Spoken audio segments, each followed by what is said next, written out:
Hello, bachcho. Let's read this question. So this question says, a thief intend to enter an apartment by climbing a ladder, but foolishly places upper end against a window when he is 3 meters up the ladder. The window is on the verge of shattering. His mass is 90 kg. The ladder mass is 20 kg. The ladder की length 5 metre. The foot of the ladder is 2.50 from the base of the wall on a non-slip ground surface. यानी कि friction force consider नहीं करना है. Okay. What are the angle between the ground force and horizontal और ground force के बीच में आपको यहाँ पर एंगल कैलकुलेट करके बताना है. तो बच्चों इस क्वेश्चन का की कॉन्सेप्ट आप क्या लिख लीजिए, इक्विलिब्रियम लिख लीजिए. क्या लिख लीजिए? Equilibrium. Equilibrium will be the key concept of this question. Equilibrium बच्चों क्यों लिख रहे हैं? क्योंकि देखिए जो आपकी लेडर है, लेडर आपकी क्या है, लेडर आपकी देखिए स्लिप नहीं कर रही है. ठीक है. लेडर देखिए आपने, जैसे आपका ये ग्राउंड है, ये थीप ने देखिए ऐसे एक लेडर रखी हुई है. ठीक है. ये आपकी लेडर रखी, मान लीजिए आपका थीटा एंगल यहाँ पे सस्टेन कर रही है. ओके. ये आपकी देखिए लेडर की आपकी कांस्टेंट है. ठीक है. लेडर का मास मान लीजिए आपका कैपिटल एम के इक्वल है, तो एक एमजी फोर्स इसमें से वर्टिकल डाउनवर्ड डायरेक्शन में लगेगा. यहाँ पर क्या आपका देखिए, यहाँ पर आपकी विंडो है. विंडो देखिए, इस पर फोर्स लगेगा इस डायरेक्शन में. इस फोर्स को बच्चों मैंने क्या बोल दिया? इस फोर्स को मैंने F1 बोल दिया. ठीक है. एक फोर्स देखिए आपका ये नॉर्मल लगेगा, ग्राउंड लगेगा इस पर इस डायरेक्शन में. इसको मैंने क्या बोल दिया बच्चों? ग्राउंड देखिए आपका फोर्स किसी भी डायरेक्शन में लगा सकता है. मैं देखिए इसके दो, एक कंपोनेंट वर्टिकल लेता हूँ, हॉरिजॉन्टल. ये मेरा वर्टिकल और ये मेरा हॉरिजॉन्टल कंपोनेंट हो जाएगा. ठीक है. मैं इसको ऐसे एज्यूम कर ले रहा हूँ. ये कंपोनेंट आपका F2 मान लीजिए, ये कंपोनेंट आपका F3 मान लीजिए. ठीक है. अब देखिए आपका थीप क्या कर रहा है, इसमें चढ़ रहा है. थीप मान लीजिए किसी इंस्टेंट पर यहाँ पर पहुंच गया है. ठीक है. और यहाँ पर है मान लीजिए आपका थीप. ठीक है. तो इस पर कौन सा फोर्स लगेगा? आपका mg. ओके. एक फोर्स आपका ये भी डाउनवर्ड डायरेक्शन में लगेगा. ठीक है. अब बच्चों मैं क्या बता सकता हूँ, ये स्टेशनरी है, लेडर आपकी स्टेशनरी है. ठीक है. तो कौन कौन से फोर्स लेंगे? देखिए पहले हम रोटेशन, इसमें देखिए आपके दो इक्विलिब्रियम लगेंगे.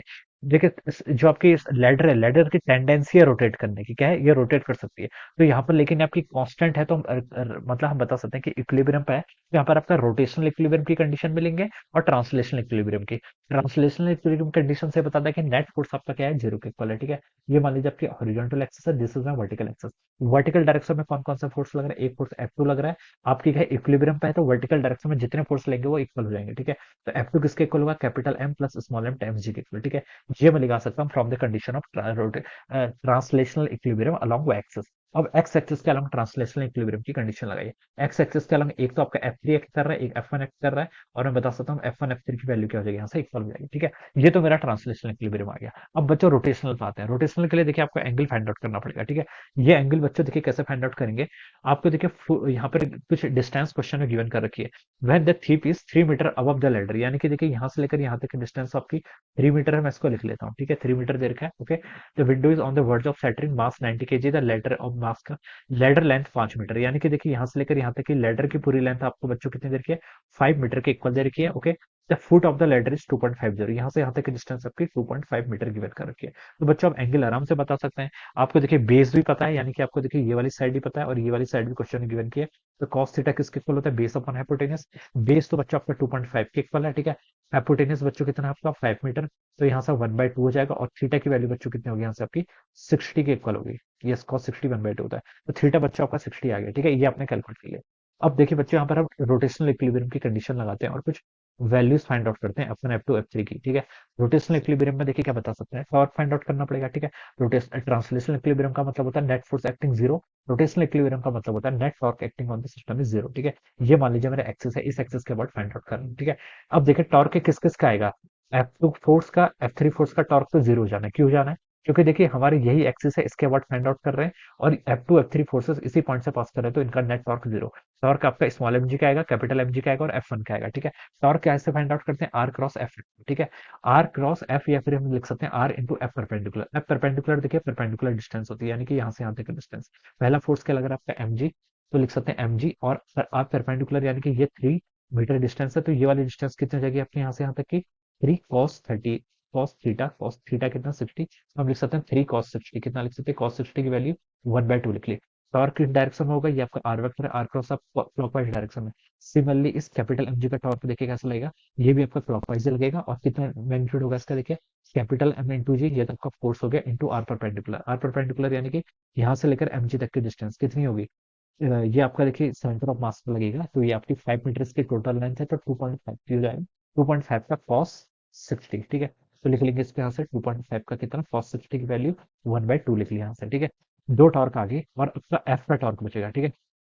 आपका टॉर्क देखिए, टॉर्क ऑलवेज परपेंडिकुलर डिस्टेंस, देखिए इसकी परपेंडिकुलर डिस्टेंस एक्सिस से कैसे होगी, इस फोर्स को मैंने आगे एक्सटेंड कर दिया, तो ये वाली डिस्टेंस की बात कर रहा है, ठीक है, दिस डिस्टेंस। ये डिस्टेंस बच्चों कितनी होगी आपकी, ये आपका 5 sin 60 के इक्वल होगी, ठीक है। फोर्स कितना है, F1 है, ठीक है। ये देखिए इसका टॉर्क देखिए, आर वेक्टर ऐसा एक्ट कर रहा है, आर क्रॉस एक्ट करेंगे तो ये आपका एंटी क्लॉकवाइज आ रहा है, ठीक है।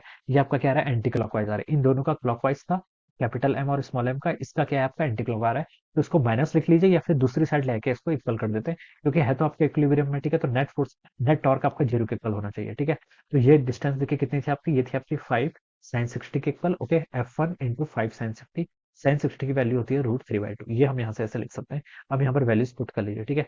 अम, पहला आपका क्या है, स्मॉल एम क्या है, this is the mass of the thief, कितना है मास, थीप का मास देखिए आपका 90 kg के इक्वल दे रखा है, तो यहाँ से पुट कर लीजिए 90 इंटू जी की वैल्यू 9.8 इंटू यहाँ से 3/2 हो जाएगा, प्लस आपका कैपिटल एम क्या है, this is the mass of the ladder, कितना है देखिए 20 kg के इक्वल दे रखा है, तो 20 इंटू जी की वैल्यू 9.8 इंटू 2.5 डिवाइडेड बाई कितना 2, it is equal to F1 into 5 √3/2 के इक्वल, ठीक है। यहाँ से देखिए आपका 2 तो कैंसिल हो गया, क्या क्या बच गया, 90 इंटू 3 करेंगे तो बच्चों कितना आएगा, 270, ठीक है ना ये, एम इंटू, यहाँ से आपका देखिए बच्चों इतना हो जाएगा, 90 इंटू 3 करेंगे, ठीक है, ठीक है, 90 इंटू 3 करेंगे आपका 270 इंटू 9.8 के इक्वल हो जाएगा, ठीक है। प्लस आपका देखिए यहाँ से कितना होगा, 20 इंटू 2.5 करेंगे तो आपका 50 के इक्वल आएगा, 50 इंटू 9.8, ऑलराइट। और यहाँ पर हो गया आपका F1 टाइम्स आपका 5 √3। अब देखिए बच्चों 270 प्लस 5 करेंगे तो कितना आएगा आपका 320, तो उसको लिख लीजिए आपका 320 into 9.8, it is equal to F1 times कितना हो जाएगा आपका 5 √3, ठीक है। अब देखिए बच्चों इसको आप यहाँ से कैलकुलेट कर लीजिए, ठीक है। अब हम इसको देखिए यहाँ से कैलकुलेट कर लेते हैं, कैलकुलेशन ये सिंपली, तो ये हो जाएगा आपका 320 इंटू कितना हो जाएगा, 320 इंटू बच्चों 9.8 करेंगे तो 3136 के इक्वल आ गया, कितना 3136 डिवाइडेड बाई 5 √3 कर लीजिए, ठीक है। तो √3 की वैल्यू कितनी होती है आपकी 1.73 इंटू 5 करेंगे तो बच्चों कितना हो जाता है आपका 8.65 के इक्वल, ठीक है। तो डिवाइडेड बाई 8.65 के इक्वल इसको हम करेंगे तो बच्चों उसकी वैल्यू आपके 362 के इक्वल आ रही है, कितनी आ रही है 362.54, तो आपका देखिए यहाँ से 362.54 इतना न्यूटन, ये आपका F1 की वैल्यू आपने कैलकुलेट कर ली, ठीक है। F1 आपको पता चल गया, F1 पता चल गया, तो यहाँ से देखिए F3 भी पता चल गया, ठीक है। F3 कितना हो गया देखिए, F1 और F3 का मैग्नीट्यूड आपका इक्वल है और कितना है आपका 362.5 न्यूटन, ठीक है। ये मैंने लिख लिया, F1 लिख रहा हूँ सिंपली, F1 वेक्टर नहीं लिख रहा हूँ, ठीक है।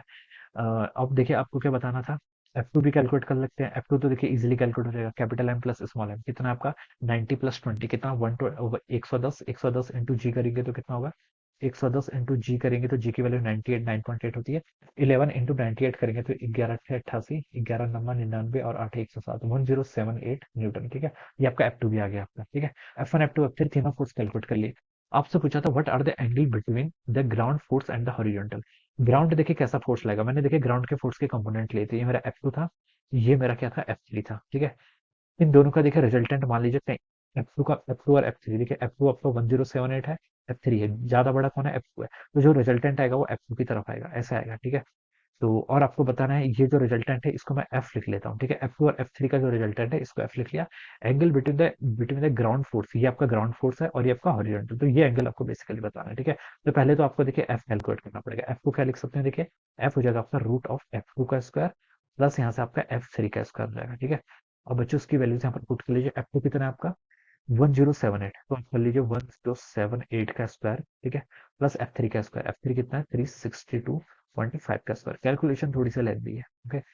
कैलकुलेशन तो आपकी थोड़ी सी लेंदी है, आप इसको देखिए सॉर्ट कर सकते हैं 1.708 करके, ठीक है। तो 1078 इंटू 1078, इसको मैं तो कैलकुलेट ही कर रहा हूँ, ठीक है। तो ये टर्म बच्चों कितनी आ जाएगी इनसे आपकी 1162 प्लस आपका 362.5 का स्क्वायर, 362.5 इंटू 362.5, ठीक है। ये वैल्यू बच्चों आपकी आ रही है 131,131,406.25, ठीक है। ये वैल्यू बच्चों आपके यहाँ पे इतनी आ गई। अब आपका क्या कर लीजिए इसमें ऐड कर लीजिए, ठीक है। इन दोनों का ऐड कर लेते हैं, तो इन दोनों को ऐड करके बच्चों आपका कितना आएगा, इन दोनों को अगर हम ऐड कर लें 1162,084, ठीक है। सिंपली आपकी कैलकुलेशन है, तो इसको ऐड करके बच्चों आपका आ रहा है रिजल्ट 1293490.25, ठीक है। ये आपका यहाँ पर से इन दोनों को मैंने क्या कर लिया, ऐड कर लिया। और बच्चों मुझे यहाँ पर अंडर रूट कर लीजिए, 12934 ठीक है, 90 पॉइंट आपका 25, ठीक है। तो इसकी वैल्यू 1137 के इक्वल आ रही है। कितनी आ रही है? 1137 के इक्वल आ रही है, ठीक है। इतना न्यूटन हो जाएगा, ठीक है। तो एफ भी फाइंड आउट कर लिया, एफ थ्री आपको पता है, इन दोनों के बीच का एंगल बताना है। तो कैसे बताएंगे? देखिए, बेस पता है, हाइपोटेनस पता है, तो कॉस थीटा आसानी से निकल जाएगा। इतना होगा बेस अपॉन हाइपोटेनस, ठीक है। यस, बेस क्या आपका F three divided by hypotenuse आपका एफ है, ठीक है। एफ थ्री कितना आ गया आपका? देखिए, एफ थ्री आपको पता है कितना है, एफ थ्री और एफ वन इक्वल है ना। देखिए, 362.5 लिख लीजिए, 362.5 डिवाइडेड बाय एफ, एफ आपका यहाँ पर कैलकुलेट कर लिया 1137 के इक्वल, ठीक है। बच्चों अब यहाँ पर क्या कर लीजिए, वैल्यूज पुट कर लीजिए, 362.5 डिवाइडेड बाय कितना है, 1137, ठीक है। तो उसकी वैल्यू 0.31 के इक्वल आ रही है। कितनी आ रही है? कॉस थीटा की वैल्यू आपकी आ रही है 0.318 के इक्वल, ठीक है। अब इसको आप इन्वर्स कर लीजिए, इन्वर्स कर लेंगे तो कितना होगा? 0.318। इसकी वैल्यू बच्चों आपकी आ रही है, ये वैल्यू वैल्यू बच्चों बच्चों आपकी कितनी आ रही है? ये वैल्यू आपकी यहाँ से आ रही है। इसको अगर हम कैलकुलेट करें तो बच्चों ये वैल्यू आपकी 71 के इक्वल आ रही है, अराउंड कितनी आ रही है? 71 के इक्वल, ठीक है। तो थीटा आपका देखिए 71 डिग्री के इक्वल आ रहा है, ठीक है। This is our theta, theta कितना गया आपका? 71 डिग्री। तो बच्चों देखिए 71 डिग्री आपका क्या होगा? इसका आंसर हो गया, ठीक है। तो this will be the answer of this question, ठीक है। हमसे क्वेश्चन में यही पूछा था, what are the angle between the ground force and the horizontal, so the answer will be 71 degree. So I hope you all understood this concept. All the best and thank you.